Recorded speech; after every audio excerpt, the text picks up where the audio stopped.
চিকিৎসক, ইঞ্জিনিয়ার কিংবা সরকারি বড় কোনো কর্মকর্তা অনেকেই এই পেশাগুলোই বেছে নিতে পছন্দ করেন। তবে বিশ্বে কত ধরনের যে পেশা আছে তা আমার আপনার কল্পনারও বাইরে, যেখান থেকে মানুষ আয় করছে লাখ লাখ টাকা। তেমনি একটি পেশা হচ্ছে কার্ডলিস্ট, যাদের কাজই হচ্ছে জড়িয়ে ধরা। পোল্যান্ডের আলেকজান্ড্রা কাসপারেক তিনি আলিঙ্গনের মাধ্যমে পুরুষদের একাকিত্ব দূর করার চেষ্টাই করে চলেছেন এবং এই কাজকে একটি সংগঠিত ব্যবসায় পরিণত করেছেন। নাম দিয়েছেন কাডল শালো। আলেকজান্ড্রা প্রথমেই গ্রাহকদের কাছ থেকে তাদের তথ্য নেন।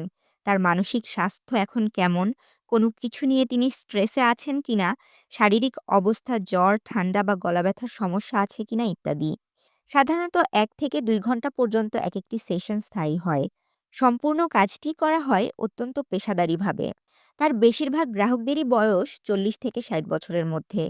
পুরুষ এবং নারী উভয়ই আছেন তার গ্রাহকদের মধ্যে। 1 ঘন্টা আলিঙ্গনের জন্য আলেকজান্দ্রাকে দিতে হয় ৩০ পাউন্ড, যা বাংলাদেশি মুদ্রায় ৪,৫৯০ টাকা। অনেকে সপ্তাহে অন্তত তার কাছে এই সেশনটি নিতে আসেন।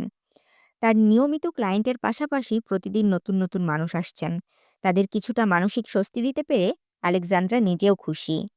তাশরিফা তৃষা, তরঙ্গ টিভি।